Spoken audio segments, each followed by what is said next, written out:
Hello, I am David Moore, and this is the A-List. And my guest today is the man with the plan, Ben Sells, a Riverside Village trustee. Hi, and welcome to the show. Thank you very much. So can you tell me what a Riverside Village trustee has to do in his or her position? Well, Riverside Village government is a managerial form of government. So we really have two parallel tracks. We have on the one hand the government itself, which comprises the 6 village trustees and the president. And underneath that structure we have a host of various commissions that are mostly advisory in nature. For example, we have a landscape advisory commission, a preservation commission, a plan commission. So that's really the governmental side. On a parallel track running alongside are the village staff, which is headed by the village manager, and then underneath the village manager we have various department heads. So the way our government is set up, the village board is really a policy-making institution. Our job is to represent the people's views and to set policy, and then the village staff, underneath the direction of the village manager, implements those policies. Now, is it just one person implementing these policies, or is it just a whole group as a whole just trying to pass policies? Or well, everything in government is supposed to be cooperative. The village board acts as really kind of the legislative branch for our government, and then it's headed by the village president.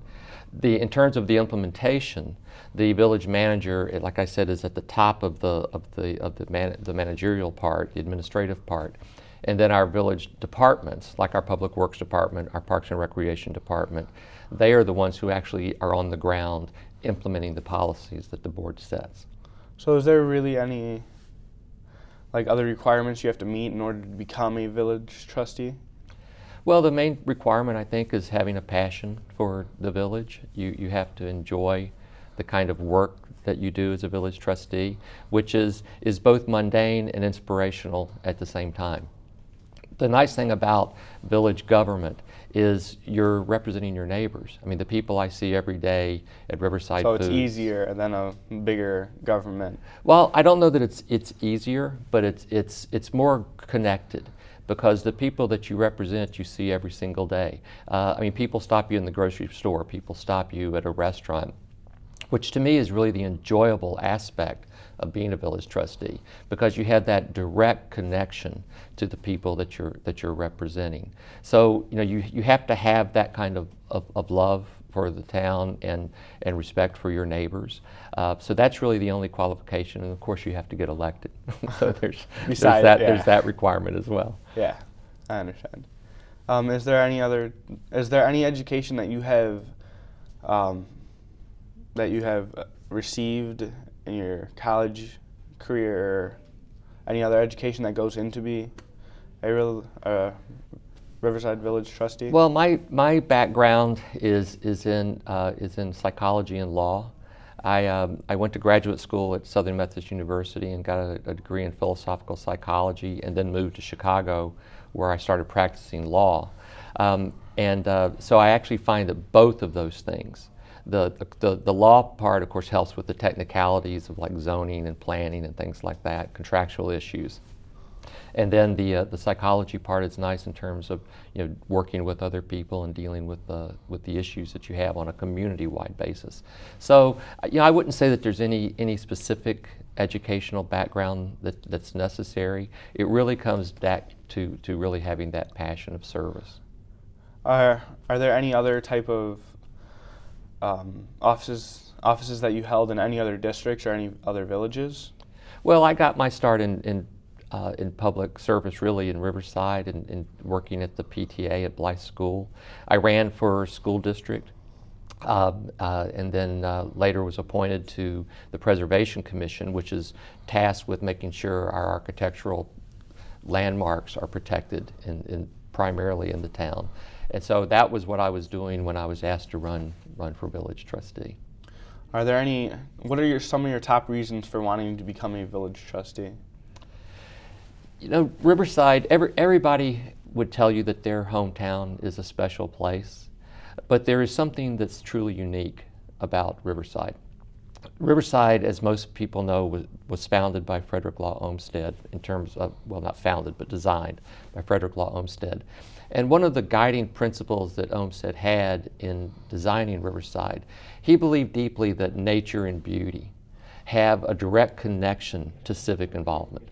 That there's something about having a sustained connection to nature and having beautiful surroundings that actually help in the development of society, that beauty and nature have a civic necessity. One of my history teachers said that Riverside, I think this was my freshman year, that Riverside was the first planned community to have a forest and houses in it.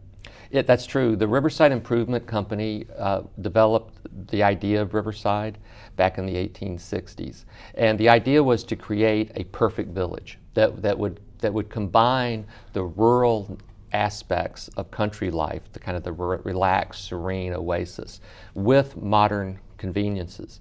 And so they went out and they contracted with Olmsted and Vaux to design this perfect village. So we are certainly one of the first, if not the first, planned communities in the country.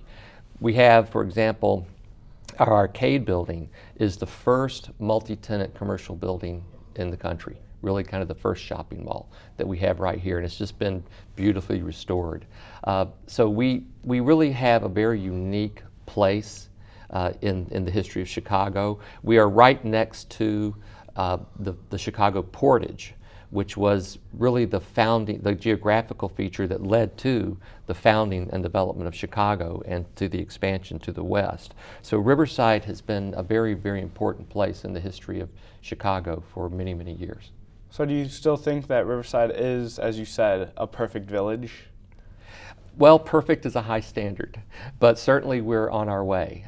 To me, the idea, and you asked about the purpose of being a village trustee, with the background and the heritage that we have. I mean, if you think about it, Riverside was formed out of this kind of entrepreneurial spirit of creating something that is unique and special, unlike any place else in the world. And then you overlay that with the Olmsted vision of nature and beauty, and you have something that's very, very unique. And so the idea of having an opportunity to build on that and continue the spirit of that, to me, you know, I told you I was on the Preservation Commission. To me, the idea of preservation and honoring a legacy isn't to put it under a glass dome. It's not to freeze it in the past. So the idea of always working toward that ideal of a perfect place, a place that's beautiful on many different levels, not just the physical level of our streets and our parks, but also on a more deeply spiritual level, that we actually can create a community that is based on common themes, common desires, you know, creating a good place for our families, a safe place for our kids. Those are the kind of things that drive the public interest. Yeah, I know, not necessarily in Riverside, but when I came here my 8th grade year, we moved from the city. We were just sort of looking for a safer community to live in other than the city. What attracted us was the parks, the big trees, some things that you didn't really have in the city. Right. Granted, there are big trees, every block. It's just nice to have the... Well, you know, it's interesting. Riverside actually has more public green space per capita than any place else in the country. When Riverside was designed, over 40% of the entire village was set aside for public green space. And this comes back to Olmsted's notion that landscaping can actually have a civic impact. By creating these kind of civic places, you know, the Centennial Plaza is a central meeting place, the village commons like Scottswood and where the big ballpark is. These places have the dual function of not only being beautiful, but inspiring camaraderie and interaction between our residents. So is there anything that attracted you to being a Riverside Village trustee, because since the position is not paid? Well, well, you don't get monetary payment, but you get payment in many other ways. The idea of public service and of being a representative, to me, the idea of government really is a conduit. The function of government, to my mind, is to direct the power and energy that comes from the people. And so the opportunity of government is to take the inspiration and the power and the ideas and the ideals of the people that you represent and help to make those things reality. And there's something enormously satisfying about that. All right, so another question is there anything specific that you would fix if you could without any other help from the village board? Well, I think what I would fix would be like to say in specific, one thing in particular that you would want to fix, but that the other board members wouldn't want to fix? Well, I don't know that there's anything that I would want to fix that nobody else would want to fix. I mean, we all work together. We have different views. We have different views about some of the aspects of our village. For example, one of the things that I've been very interested in for a long time is trying to revitalize our downtown district, to try to bring in more businesses, to try to get more activity, to try to make it more amenable to walking and sitting in a gathering place. Again, trying to keep with this idea that public space is important for public interaction.